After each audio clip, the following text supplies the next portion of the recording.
Protagonistas. Contacto telefónico. Está con nosotros la doctora Osiris Pasarán, psiquiatra, directora del Hospital Psiquiátrico Fray Bernardino Álvarez de la Ciudad de México.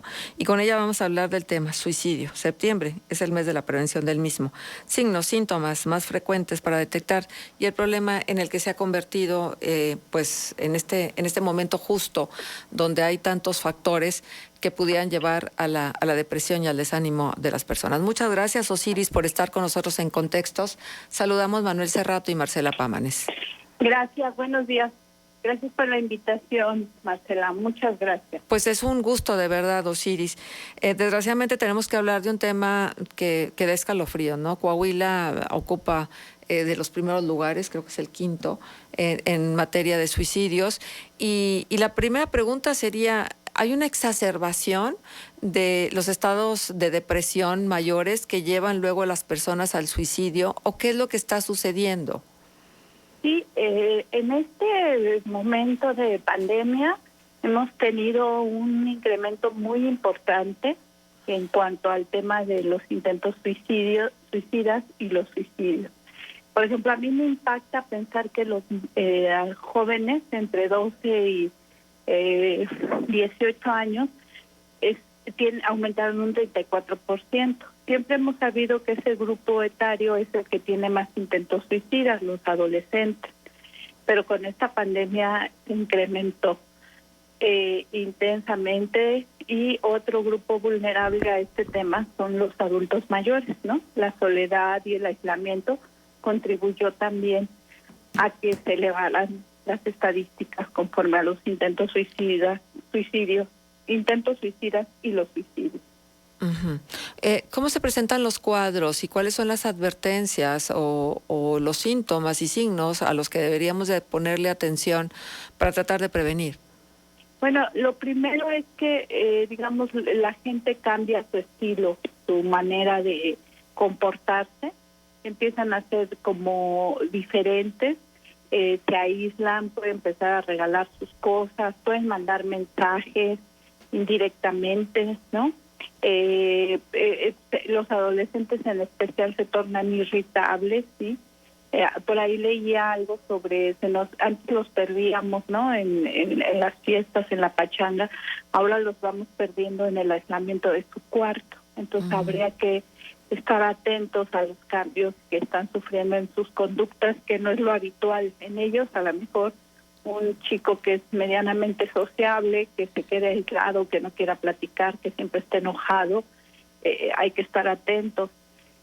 Hace algunos años platicaba con un grupo de mamás hablando de suicidio, y ellas me decían, alguna de ellas, que yo tenía que hablar sobre cómo entender a los chavos que lo hacían por llamar la atención. Y yo les decía que no era una forma de llamar la atención, es que realmente ellos la están pasando mal. Y no las convencía, total les dije, bueno, si es una manera de llamar la atención, es una manera muy enferma o muy dañina. Hacerse daño para llamar la atención, es importante que entonces lo tomemos en cuenta y hagamos algo. Entonces, es muy diverso en los adolescentes. Y en la gente mayor, pues más aislamiento, más tristeza, más apatía, pierden el gusto por hacer cosas, ya no les interesa hacer nada. Serían de las cosas más importantes, y muchos de ellos pueden o no decir que están tristes, ¿no? Que ese es el tema, pero hay otras maneras indirectas de pedir ayuda. Claro, por supuesto, por eso es muy importante observar los comportamientos. Ahora, el suicidio vinculado con el consumo de drogas. Sabemos que todas estas drogas de diseño causan también una alteración en todo tu psique, toda tu mente y todas tus emociones. Ahí también hay un factor, ¿no? Hay una correlación. Sí, efectivamente. Tenemos una epidemia, por llamarlo así, de drogas sintéticas. Ha habido un incremento terrible en la disposición de estas sustancias, y eso lleva a una adicción. Son muy adictivas, ¿no? Estrictamente hace que la gente, que puede ser, por ejemplo, me ha tocado ver amas de casa, abuelas, mujeres, grandes, 60, 50 y tantos años, ya con una vida, digámoslo así, hecha, que por alguna razón les empiezan a consumir y destruyen absolutamente su vida, todo, ¿no? Digamos, gente que comúnmente no pensarías que fuera adicto, empiezan con esto de las drogas sintéticas y es difícil parar.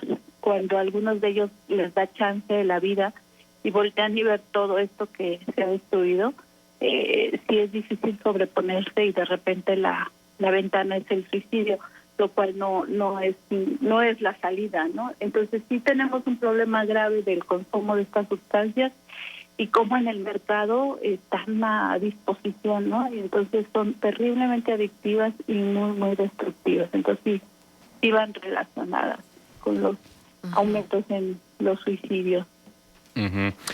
Osiris, buenos días. Saluda a Manuel Cerrato, con el gusto de conversar nuevamente contigo.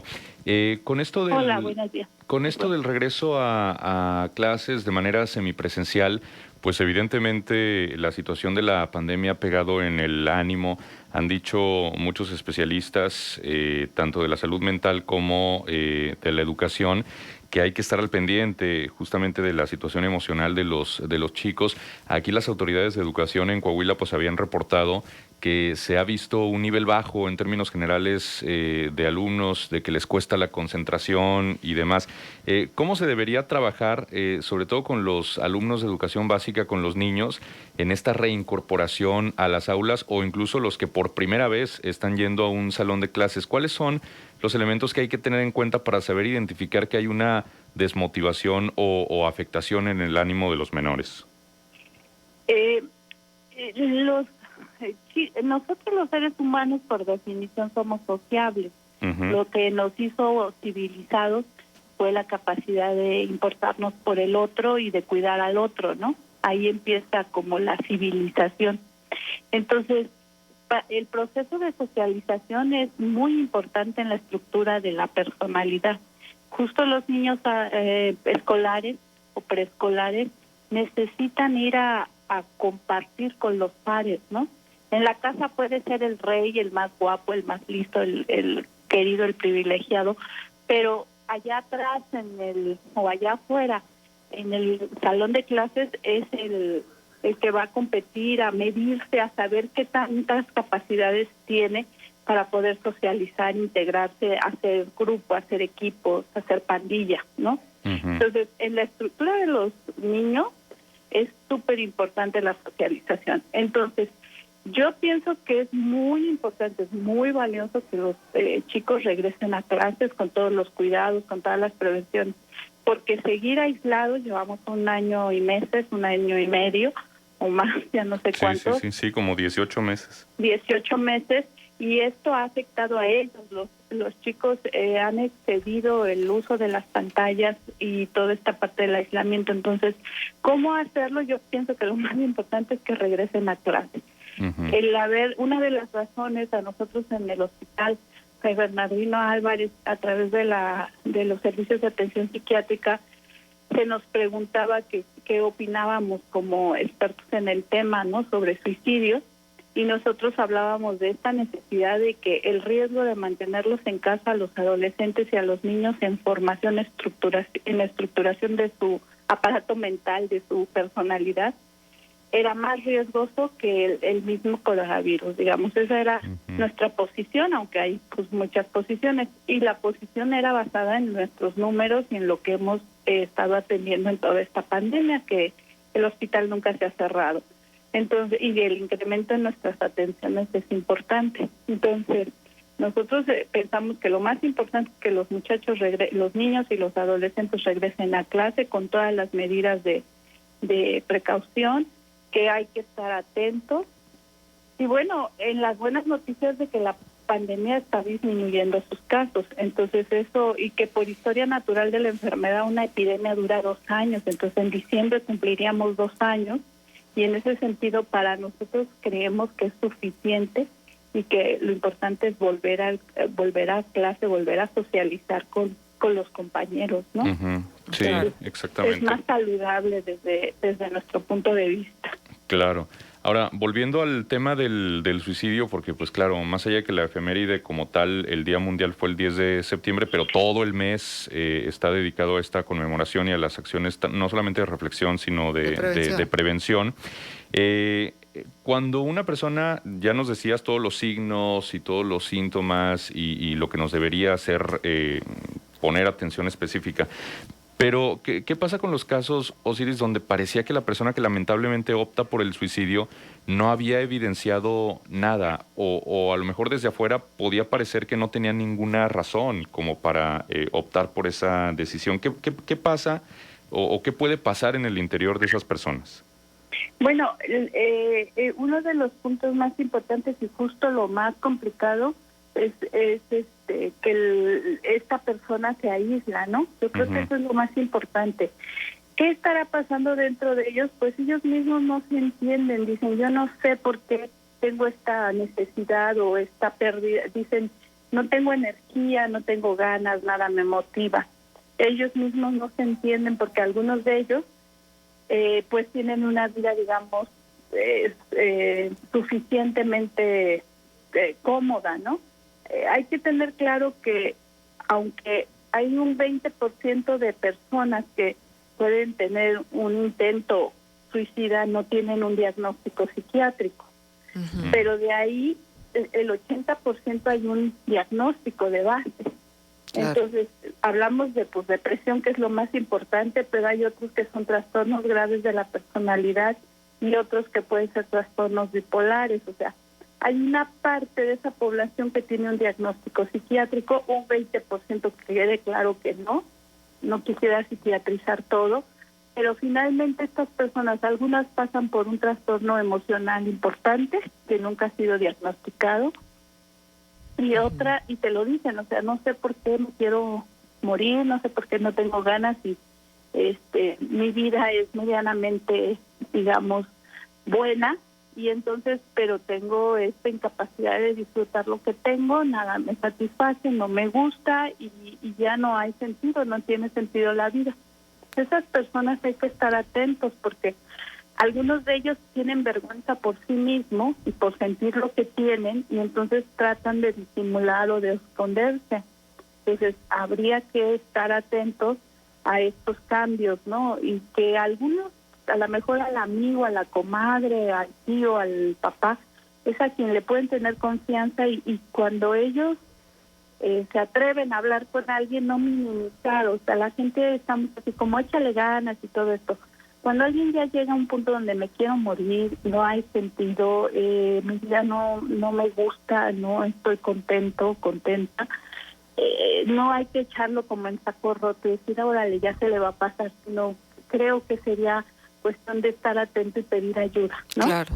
Porque a veces hacemos eso, como no te apures, amiga, ya pasará. Esa amiga que me tuvo la confianza hay que, como estar cerca, como atento y si es necesario pedir ayuda.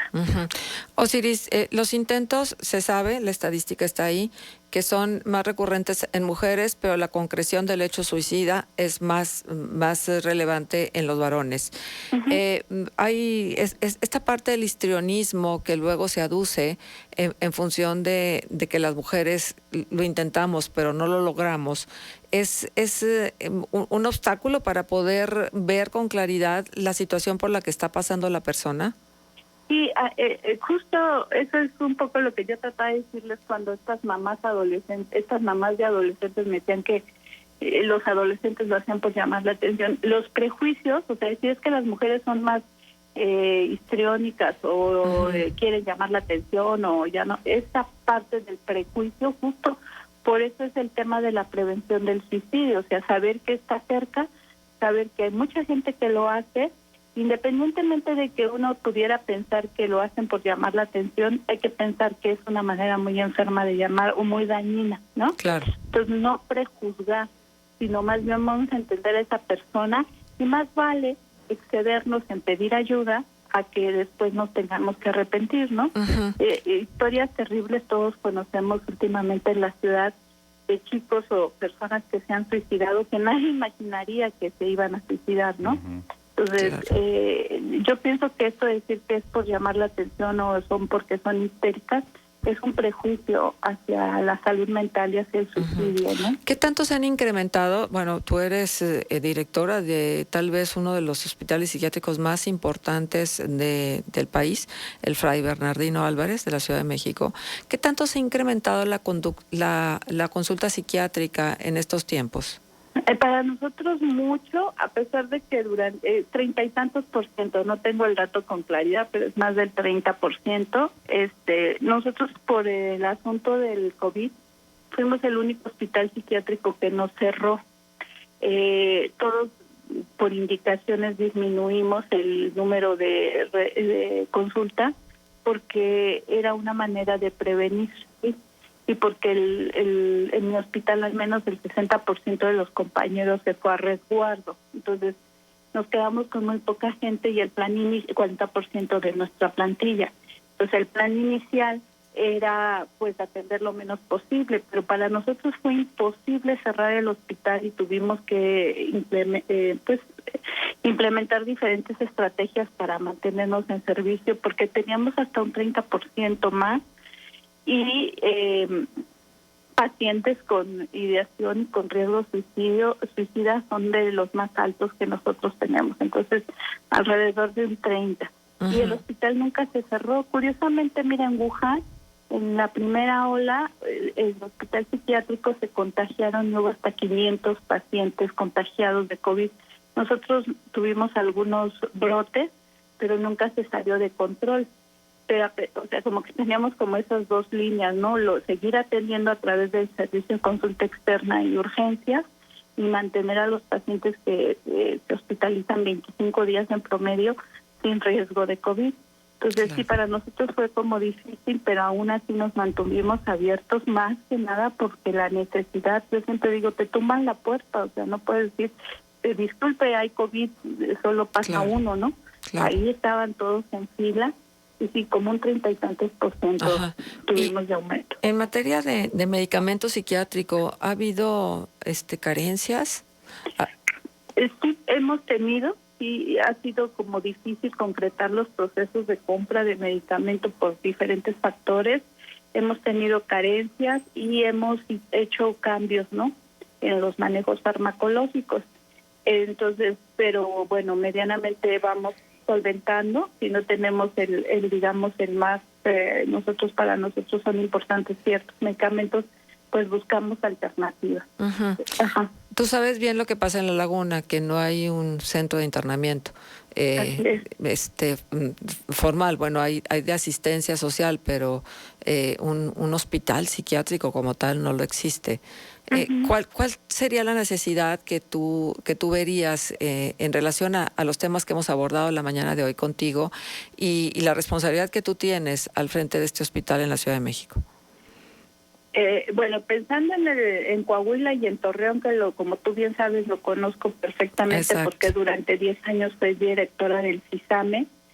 La propuesta, y es una propuesta nacional, ante las dificultades en todos los sentidos, desde lo político hasta lo económico y lo que se sume, la propuesta es que la atención primaria en salud mental se aumente, o sea, que los centros de salud tengan psicólogos, que en La Laguna hay, que los CISAMES tengan más psicólogos, que el CAPA tenga psicólogos y atienda a la gente, y los psiquiatras sean como líderes de equipo, no tiene que ser absolutamente, y que los hospitales generales, que digamos en La Laguna está el de Matamoros, que es a través de INSABI que se va a administrar, que no me acuerdo si se llama Hospital Integral o un asunto así, ahí se contraten psiquiatras, porque ha sido muy complicado poder concretarlo con el gobierno de Coahuila. Entonces, una manera es a través del INSABI poder contratar psiquiatras y que haya psiquiatras, y que lo difícil ahí va a ser encontrar psiquiatras, ¿no? Exacto. Que nos pasaba. Porque hay un déficit, ¿no?, de psiquiatras en La Laguna desde hace mucho tiempo. Exactamente, el tema es poder contratar psiquiatras en hospitales generales y que esos psiquiatras atiendan, y que nosotros, la sociedad civil, acepte que en un hospital general, como un niño con epilepsia o con un señor viviendo con HIV, pueda un paciente psiquiátrico estar hospitalizado y las hospitalizaciones sean breves.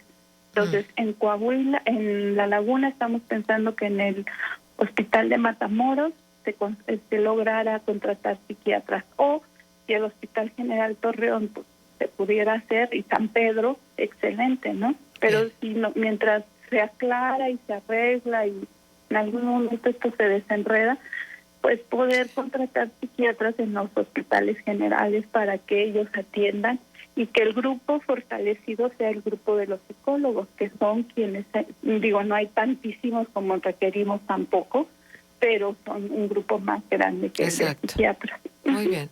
Osiris, pues solamente agradecerte que nos hayas tomado la llamada y hacer visible que es uno de los problemas de salud más serios. Dicen que después de la pandemia del COVID lo que viene es una pandemia de enfermedades mentales. Sí, que ya la tenemos. Exacto, encima, ya está encima de nosotros. Aquí. No es a sí, futuro, es ya en el presente. Estamos en eso. Hoy pues un agradecimiento por la invitación, y es muy importante que la gente aprenda que la salud mental es parte de la canasta básica. Que tengan bonito día. Exactamente, lo que has dicho, nos quedamos con ello, nos lo apropiamos, es parte de la canasta básica. Muchas gracias, Osiris. Un abrazo hasta la Ciudad de México. Hasta luego, Osiris Pasarán, psiquiatra y director del Hospital Psiquiátrico Fray Bernardino Álvarez de la Ciudad de México, uno de los hospitales psiquiátricos más importantes del país. Sí, y Osiris la primera mujer en dirigirlo. Exactamente, sí, y dejó muy buenos recuerdos acá, cuando estuvo al frente del CISAME. Bueno, son las 8 de la mañana con 24 minutos, vamos a hacer una pausa comercial y regresamos.